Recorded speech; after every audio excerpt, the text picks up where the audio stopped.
Hello and welcome to this Thursday, August 22nd, 2019 episode of the Grab ATTN podcast. This is a Gary Vee Club podcast. Today's episode is about Gary Vee and the American Factory. Now, the American interesting. It's quite unique in that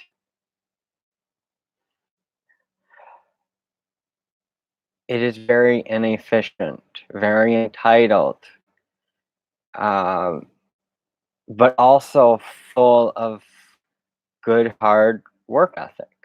It's both. There are some that are taking advantage of the situation. There's always going to be some there's always going to be the weaker. And there's always going to be the people that don't want to work as hard. And you need to get those people company, but some of them you also need to help. It's like you help them until you can't help them anymore, then you have to let them go. But the idea is to create something for these people, create something to help them get to the next step in their own life. But if the only other option is failure, they need to learn that failure lesson. Well, sometimes you gotta fire them and let them have that failure. So I just watched American Factory on Netflix, and it was pretty interesting. Because I want to build, not just want, my intention is to build manufacturing villages, sidekick villages around the world.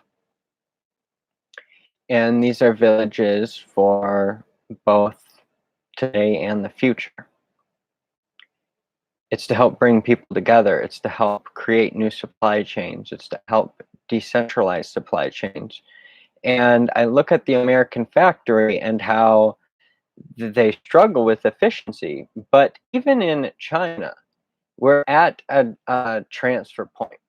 We're at a transfer point where, yes, people are still having to work hard and people need to learn self-discipline, but we're at a transfer point where robotics are truly taking over. Automation is truly taking over. Over the next 10 years, as I'm raising funding to really launch this thing, by the time that 10 years is up, automation is going to take over so many of these jobs. What I'm building here is a machine. I don't care how I look because I need people to understand exactly who I am, what I am, and my own transformation or lack of transformation. See, what I'm doing with my podcast is showing every part of me. When I'm frustrated, you're not seeing every frustration, of course, but you are seeing frustration in, okay, well, he didn't do a podcast today, and then the next day he was a little more irritable, whatever. And I'm talking about these things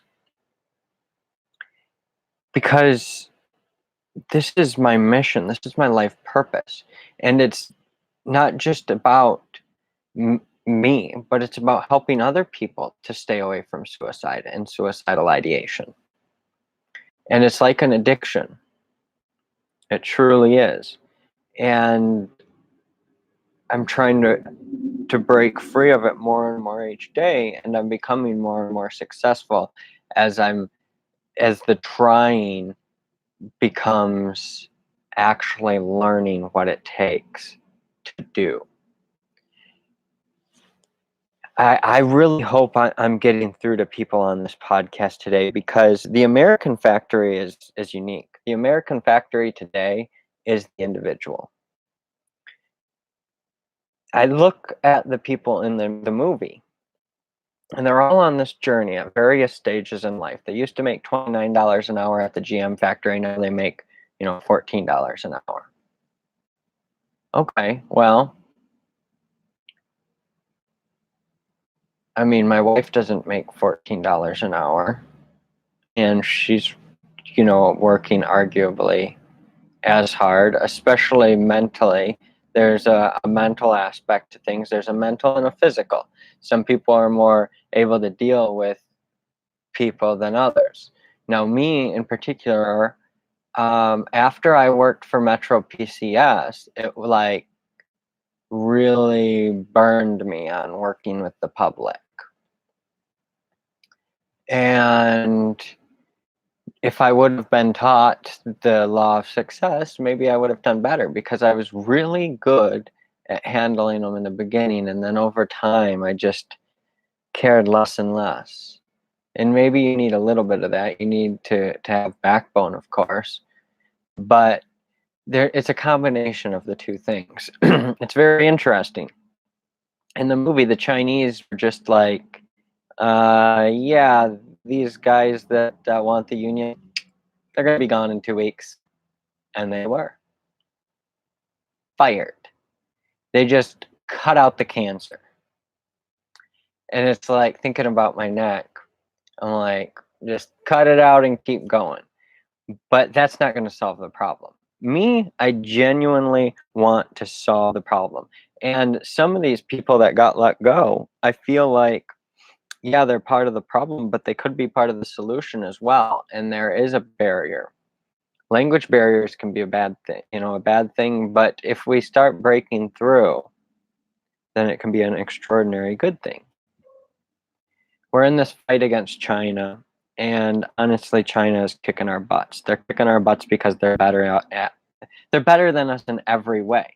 They got more self-discipline. They are genuinely better at making stuff. And it used to be the stuff from China was garbage. People used to say, you want the American-made stuff. Well, now it's shifted. The Chinese got so good at manufacturing. Now, so much of our supply chain is in China, and our advanced supply chain is in China. And now we have Chinese billionaires wanting to invest in America, and even letting American filmmakers in everything and expose them for who they are. And some people are going to be upset with some of the people, and some people are going to struggle to understand what happened. But what was shown was two cultures coming together. We went over to China and we said, look, we need your cheap labor, and we're going to pay you this much. And the Chinese businessmen said, okay, well, we've got work to do. And they were, they kept these people working hard. And then they built this discipline and created this industrialized nation of ultra hard workers. And then they show this journey of these Chinese people going away from their families, and these Americans struggling to understand that full sacrifice is being made by these others and wanting more and more and more. It's never enough. When in reality, it's like you need to take these $14 an hour jobs if this is all you can get, because guess what? When you get that 16 or 18 or $20 an hour, the robotics and automation will have caught up. Goodbye. You're gone. Your medical care, your insurance costs, your everything, goodbye. If you're not learning how to program, if you're not constantly learning every day, it's like not to instill fear in you, but I want to instill that there can be a better way.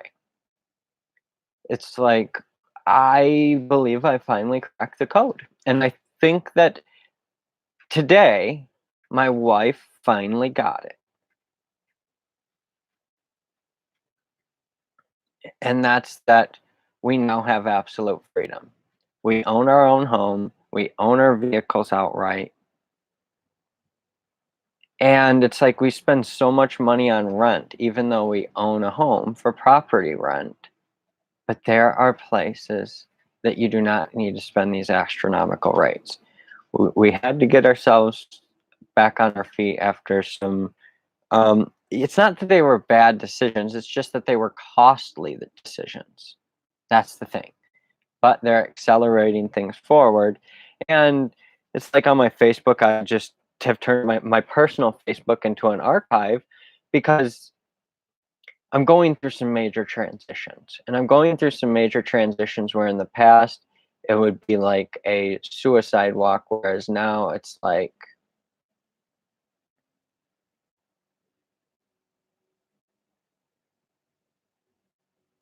an empowerment walk. Because when I go on these walks, it's like, you know what? I'm going to do whatever it takes. And it doesn't matter if I have to hitchhike across the country and go meet with Elon Musk and document this thing and create a viral buzz. It's like, look, I know what I know what I'm doing, and I don't know how I'm going to feel from day to day. Look, some days my stomach, after today, I learned that Mr. Beast has Crohn's disease, and I've kind of thought about this with AJ and thought about, you know what, maybe I have Crohn's disease. And I think anyone in my life, anyone that knows me, if they looked at what Crohn's disease is and then looked at my symptoms, oh, yep.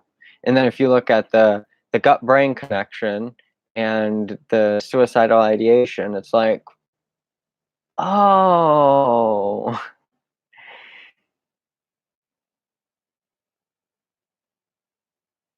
the depression and struggles. It's like when you're struggling with digestive issues, it's like I quit driving because I just want to wake up and use marijuana because it's the only thing that makes me feel right. And now I'm not saying sometimes I feel like I need it. And when I feel like that, I'm like, oh, this isn't good. And that's why it's a delicate balance.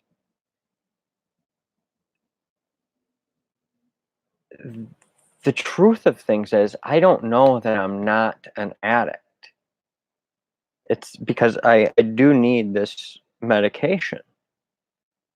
And just a few years ago, people would get thrown in jail for this. But then we also have all these different drugs that people are addicted to, and like Joe Rogan does far more drugs than I do. Caffeine has entered my life a little bit more, but not anything like it used to be. Just very, very seldom now. Very low. Not necessarily seldom. It's kind of in a daily occurrence now, but I think I need to actually be more aware of this, more consciously aware of it, and start cutting certain things out better, being more consciously aware of, okay, am I more affected by this, less affected by this? With the technology that we hold in our pockets, we can keep track of this. And Gary says that these phones are the remote control of our lives. Well, I want the remote control of our lives to be built in America. I believe the American factory is the human. That's why when I invented the Happy Hero Studio,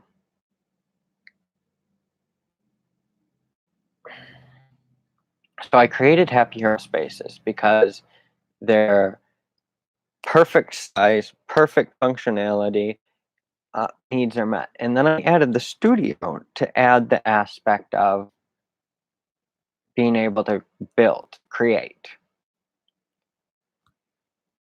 And I want people to be empowered to be able to create. I want people to have the tools to be able to say, okay, well, I have this space, and now with these tools, I can build more of these spaces.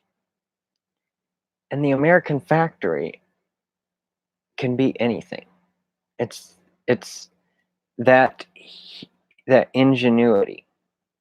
And what's the difference between China and America? Well, there are ideologies and things like that, but we're all humans. We may look a little bit different, we may talk a little bit different, but we're all humans. We all want to live, work, play, love, learn, and pay it forward. We're raised differently. People with different cultures have different work ethics. And we need to consider that. We need to consider that, oh, maybe we have gotten lazy. And it's not that we need to work hard all of our lives. There needs to be a combination. I think we need to respect the people that are working the long hours and appreciate each other and appreciate what we're building as a global as global earthlings, as earthlings together working on this planet. We need to look at what we're really doing here. And I think that we really now have the opportunity to, because automation's happening over the next 10 years. Over the next 10, it's like, look, if you don't want a job now, you don't really have to have a job anymore. You can float on friends' couches, you can float by, and just make videos on the internet, or write on the internet, or post pictures on the internet, and eventually, within 7 to 10 years of beating on your craft, you're probably going to be successful.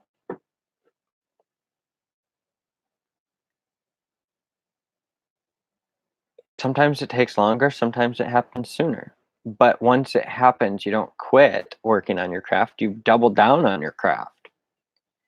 And there's an interesting difference, I think, between people say they go by their gut instinct.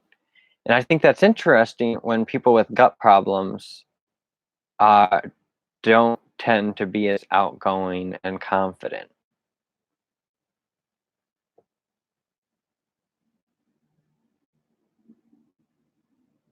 It's very interesting to look at what you call gutless people, and that what you call people, manly people and strong people. But then you look at the chairman and he's just like, well, do it. And people are like, okay. It's funny that it's just called the chairman in that movie.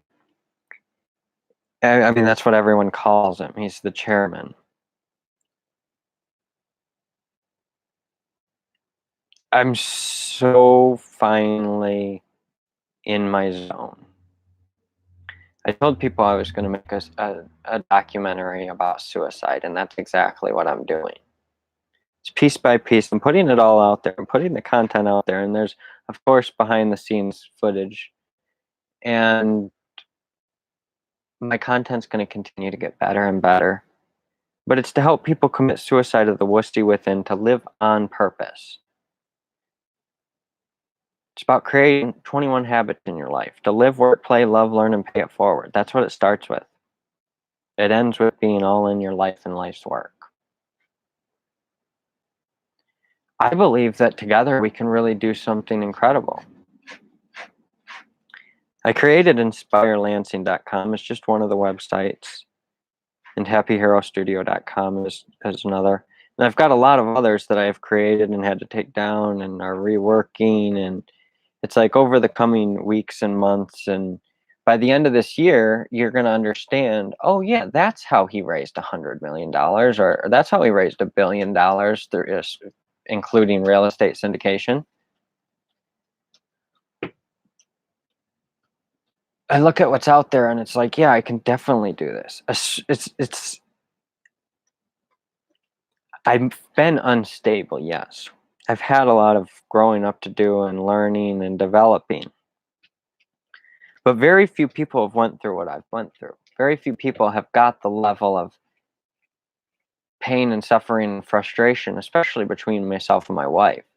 It's like, geez, oh Pete, I haven't had any suffering really, just all entitlement suffering. She's experienced the real suffering. She's been a young woman living in Flint when it was crazy. She's experienced what it's like to have your kids ripped away from you by her own foster family, just like factory fostered kids. Like, that's what the American way built. I don't think people quite understand what really was created. And it's not all bad. There are situations where kids have had to be protected, but it's like,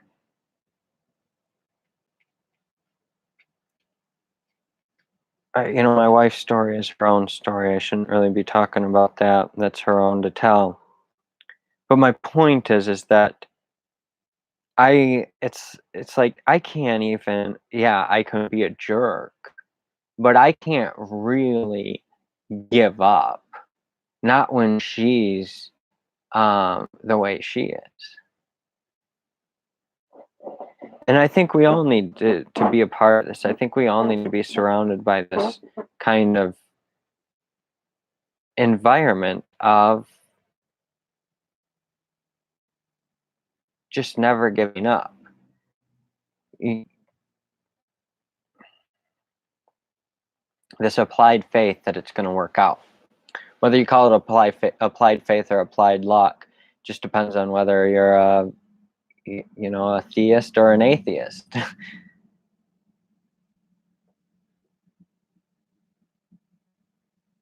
This has been an interesting podcast. This is starting to pick up traction. I don't know what way this is going to swing things, but I just want people to know that I'm in this for the long haul. I'm going to keep making them. And yes, some days I may not forget to make them, but just not be in the mood to make the podcast. And I'm working to get better and better at that, for this to really be something to break me through my bad habit. And I still maybe might work on them, but I just don't want to share things with the world because I don't feel like I'm thinking straight. And sometimes we need that. And sometimes we do stupid stuff, but it's like that we're human. We can't beat ourselves up over things. I mean, we can, but being that abusive towards ourselves just causes us to be that abusive toward others, and then we become more of a jerk. So we've got to be constantly working on it. In that movie, they talked about, we used to just want to raise our kids and have food in China. And I think that's like nature. Just right, have kids and eat. Just live and let live. And we've gotten so much about producing. And it's about living. It's about living, working, playing, loving, learning, paying it forward. We've got a job to do as humans, and that's to look over this world together and make it better, improve it for each other. And that's what this American Factory this film kind of reminded me of. Like, look, there's a new opportunity, a new road ahead, and it's going to be a bumpy ride. But you know what? I'm ready because I've been working on this all my life. And now, over the next 10 years, I'm going to get the funding together. I'm going to adjust myself so that I can help to feed, house, and empower 1 billion people. That's the bottom line. I appreciate you listening to today's episode. Have a great day.